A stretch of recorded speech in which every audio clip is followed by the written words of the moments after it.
shifokorlarning farzandlariga kontrakt to'lovlari to'lab beriladi. Hammaga salom. Bugungi video foni Italiya chiroyli manzarasi bo'ladi. Bugungi video mavzusi migrantni tutgan o'rni haqida. Aslida qanaqa bo'lishi kerak, hozir qaday. Shu haqda tushuncha berib o'taman. Demak, videoni boshladik. Birinchi migrant kim, O'zbekistonga nima taalluqligi bor, nima yaxshilik qilyapti, shu haqda aytsam. Men o'zimcha o'ylaymanki, men 20 yildan buyon migrantman.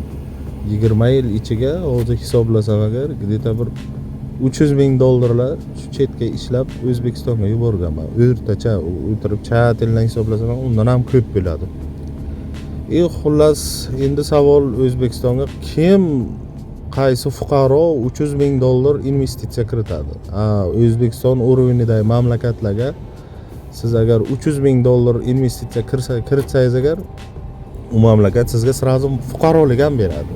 Chunki o'zi investor normal ish qilgan bo'lasiz. Lekin O'zbekistonga migrantni unchalik qadrini, nima deydi, migrantni puli haloli, o'zi harom hudud tepa shunday tutibdilar O'zbekistonga. Yarochi undan tashqari O'zbekistonga ana ko'p ichiga ana boshiga videorolik qo'ydim. Shifokorlar farzandiga xayrlik o'ta bor ekan o'qishga. Nima ichki ishlar tizimiga ishlaganlarga bor ligota, voyenniga ligota bor. Sud ishlari, prokuror, sudyalarga bor ligota, hokimiyatga ishlab yurganlarga xayrli ligota bormi yo'qmi bilmayman, lekin ularning tanishi bor. Chunki O'zbekistondan chiqmay o'sha yerda hokimiyat tizimiga ishlayapti. Обязательно tanish bo'ladi. O'zbekistonga tanish bo'ldimi, tamom, marasizniki. Hamma biladi, sir emas bu. Bechora migrant endi nima qilsin farzandini? Migrant ham endi farzandiga bironta ligota yo'q. Biron bir nazar yo'q unga. Najot migrant xayoli ham yo'q. Uni farzandi nima bo'lsin endi? Uni farzandi, migrantni farzandi ham migrant bo'lishi shart deganimi bu? Endi buni tushuntiraydi. Mustaqillikdan keyin O'zbekistonning ichiga umuman valyuta yo'q edi, dollar yo'q edi. Shu xalqqa dollar nimaligini, dollarni afti qanaqaligini hammasini ko'rsatgan migrant hisoblanadi. Eslaringizga bo'lsa agar, avval umuman bankdan 1 tiyin dollar ololmasdingiz. Olsangiz ham ish qilib davlatdan spravka nima qilasiz, u kimga bergan odamingiz nima qiladi u dollarni. Shunaqa qilib bir 500 dollar, 1000 dollar zo'rg'a olardingiz. Xalqning ichidagi, xalqning qo'lidagi dollarni faqat migrant keltirib bergan. Hozir ham kerak bo'lsa agar 2025-yil statistikasini hisoblasangiz agar 19 milliard migrantlar pul yuborgan, chetdan pul kirgan O'zbekistonga. Savol, qaysi soha davlatdan tashqari fuqarolik sohasi? Fuqarolarning sohasi. Qaysi kasb, qaysi soha 19 milliard pul kiritib biladi chetdan? Faqat migrant. To'g'ri, nima bo'libdi, minnat qilyapsanmi yo'q, nima demoqchisan deyishi mumkin odamlar.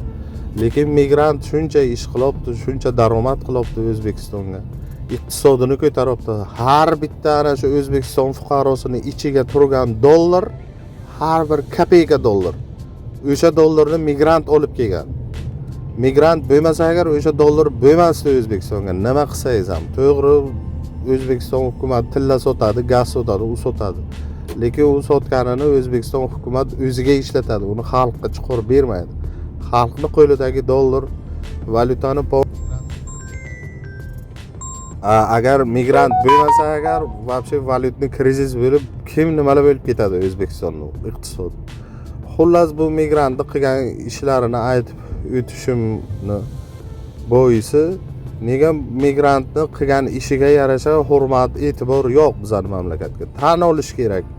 Masalan, men aytmoqchi emasman sudyani yoki ichki ishlar tizimi, voyenni yoki shifokorlarni ularni past tutib migrantni ustun tutmayapman. Lekin migrant ham ulardan ko'p bo'lsa ko'pdir, lekin kam emas O'zbekistonga foyda keltirish. O'sha uchun men o'ylaymanki, migrantni ham farzandini o'ylash kerak. Undan tashqari migrant chetlarga nima azob cheksa ham, mana men masalan Rossiyaning elchixonasiga, Rossiyaga ham ko'p ishlaganman. Rossiyadagi O'zbekiston elchixonasiga ham bog'lanishga harakat qilganman, bog'lanishning iloji yo'q. Mabodo elchixonaga borsangiz ham muomala eshakdan battar. Короче, isteza mendan so'rab keldingizmi? Odam bo'lsangiz bo'lmaydimi? Kim nima gaplar.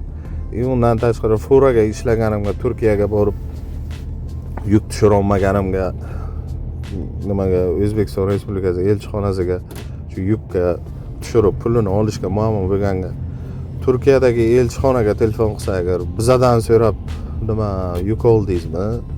Bizadan so'rab nima qildingizmi? Kelishdingizmi? Ish qilib shunaqa gaplar.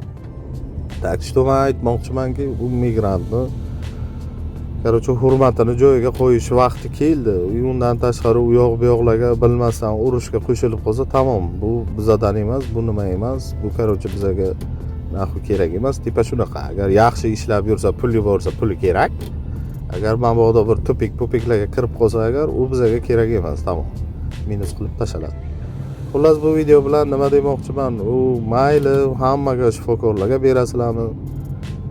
Voyennilarga berasizlarmi? Kimga bersalaringiz beringlar ligota, lekin migrant ham farzandiga ligota beringlar. Buni endi oddiy men o'zim 4 ta farzandim bor. Farzandingiz katta bo'laverdiki, o'sha farzandingizni o'ylayverar ekansiz, kelajakda nima bo'ladi? Bu farzandlarim ham bu chet betlarga menga o'xshagan umrini o'tkazmasin degan xayollar keladi. Lekin bu yangiliklar, bu narsalarni ko'rib tushunasizki, sizni aybingiz migrant bo'lganingiz, demak farzandingiz ham migrant bo'lishga majbur. Tipa buni bo'libdi. Prokurorning o'g'li prokuror, shifokorning o'g'li shifokor, migrantning o'g'li migrant bo'ladi. Shu nimaga ketyapti-da, bo'linishga ketyapti. Lekin o'zi aytishi mumkin odamlar, sani o'g'lingni, farzandingni o'qitib kim ushlab o'tiribdi. Lekin institut universitetlarga bilsalaringizlar kvota bo'ladi. Masalan, byudjetga 20 ta joy, 100 ta hisoblasak o'rtacha. Byudjetga 20 ta joy, 60 ta kontrakt, qolgan 20 ta super kontrakt. Ana shunday nima joylar bo'ladi o'qishga kirishga. U sizni farzandingiz 100% lik ballga ega bo'lsa ham, lekin ana bu ligota berilgan farzandlar kelsa-yu uni to'g'ri bilimi ham yo'q. U bir 40% savolga to'g'ri javob berdi, 60% xato qildi. Lekin unga 70% ligota turibdi-da beradi. Uni chiqargan bali 110 bo'ladimi? 110%. Demak, o'sha erkatoylar, qarorcha ota-onasini quchog'iga katta bo'lganlar, o'sha erkatoylar tamom institutga kirib ketadi, sizni farzandingiz yana kontraktga tushib qoladi. 100 ga 100 yechgan bo'lsa ham. Mana shunday bo'ladi. Xullas aytmoqchimanki, mayli agar ligota bermanglar, mayli biz endi kambag'al, biz endi jabrdiyda xalq, jabrdiyda qatlamida bu migrant. Biz endi o'rganib qolganmiz og'irchilikka, bizga yengilchilik umuman kerak emas. Oddiy qo'yib beringlar, hech bo'lmasa shunday nima qilinglar, bo'lmasa institut universitetlarga ligotalik uchun adinlar kvota qilsin, grant uchun adinlar kvota, kontrakt, super kontraktga adinlar kvota. Xullas ligotaliklar uchun adinlar qilsin yoki adinlar institut universitet ochsin. Tipa u institut universitetni erkatoylar institutimi yoki ligotaliklar institutimi shunday deb nomlasin. Xullas bizga xalaqit bermasin, mayli kvota berasizlarmi? Padechka qilasizlarmi? Shunday diplom podarka qilasizlarmi tug'ilgan kuniga? Lekin migrantni farzandiga bunchalik qiyin bir baryer, bir to'siq devor qilib qo'ymanglar-da. O'zi o'ylayman, men endi qizim o'zi katta bo'lib kelyapti. Repetitorga beraman. Repetitorga gapirsam agar bitta fanga 3 oymi, 4 oymi ish qilib o'sha bitta fanga 100% lik o'qitishi 7 million deyapti. Bu degani men yana qolib ketdim degani chetga. O'zbekistonga borib, o'zim biron ish, biron nima boshlasam demoqchi bo'lsam agar, biron nima. Lekin bera o'sha farzandlarim katta bo'lgan, ular repetitorga berishim kerak, yaxshi tayyorlattirishim kerak. Keyin yana ular o'qishga kiradi, po-любому yuqoriga aytganimday ligotaliklar urib ketadi, bu kontraktga kiradi. 100 ga 100 ursa ham kontraktga kiradi, chunki ligotasi yo'q, 100 dan oshiq olmaydi.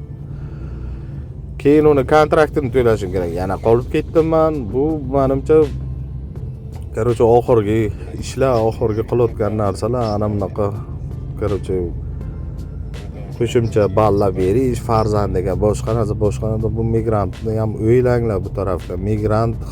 Migrant qatlam ko'p O'zbekistonga. Men masalan bir o'zim kelib 20 yildan buyon migrant bo'layotgan bo'lsam, boshqa mamlakatlarga ishlab.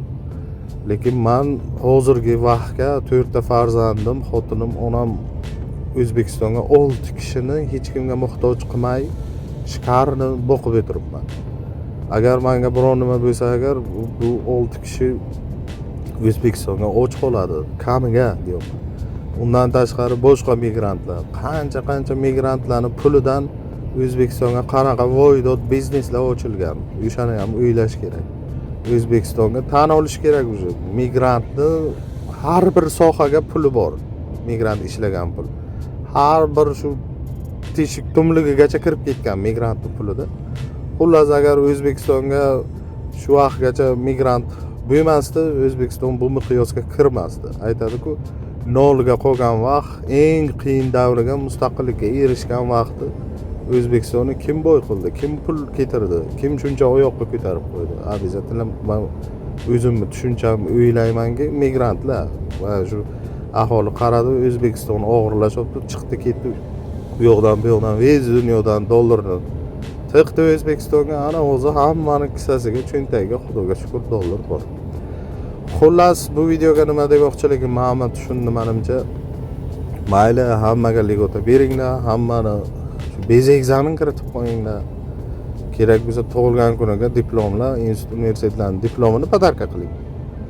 Lekin bu qilgan ishlaringiz migrantni farzandiga zarar tegmasin. Migrantni farzandiga yana bitta bir to'siq, yana bitta bir devor bo'lmasin. Xullas, majbur qilmanglar migrantni farzandi ham migrant bo'lishiga. Xullas, shuni aytmoqchiman, bir migrantni farzandini ham o'ylanglar. Bir ligotami biror nima o'ylab topinglar.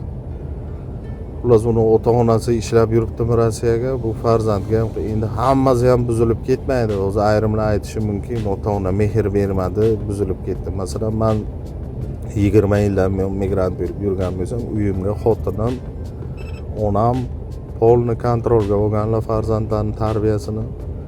Qizimmi, o'g'limmi, kim bir sekund bir o'qishdanmi, biron ishdan kech qolsa, sразу mengacha trevoga bo'ladi. Hozir texnologiya rivojlangan, video viziflar bor, telefonlar bu sразу telefon qilib tekshirib yuribmiz. Endi ayrimlar aytishi mumkin, 20 yildan buyon yuribsan, sani bir endi ong shunday bizga O'zbekistonga endi ko'p chang bo'lgan, ko'p quyosh chiqadi, shu miya bechora shunaqa o'ylayotgan bo'ladi-da. Shunaqa aytmoqchilarga tushuntirmoqchiman. 100% migrantni farzandi ham yomon bo'lib ketmaydi. Hamma ham masalan ko'p migrantlarning farzandi o'qishga intiladi, lekin mana bunaqa to'siqlardan keyin farzand o'ylashi mumkin. Mana nimaga otam masalan meni farzandlarim, men qizim o'sha o'qishga kirayotganman o'ylashi mumkin. Meni otam prokuror bo'lganida edi. Men bunaqa o'ylab o'tirmasdim, o'qishga kiramanmi yo'qmi deb, demak 100% kiraman degan xayol o'tardi deb shunaqa o'ylaydi palbon. Xullas, bu video bilan nima demoqchiligim hamma tushundi. Migrantni ham farzandini o'ylanglar, majbur qilmanglar uni 7 avlodini chet mamlakatga chirib ketishiga. Mayli, xayr, shu bilan videoni tugatsam ham bo'ladi. Hammaning ishiga omad, kissasiga daromad. Keyingi videoda ko'rishguncha sog' bo'lasizlar.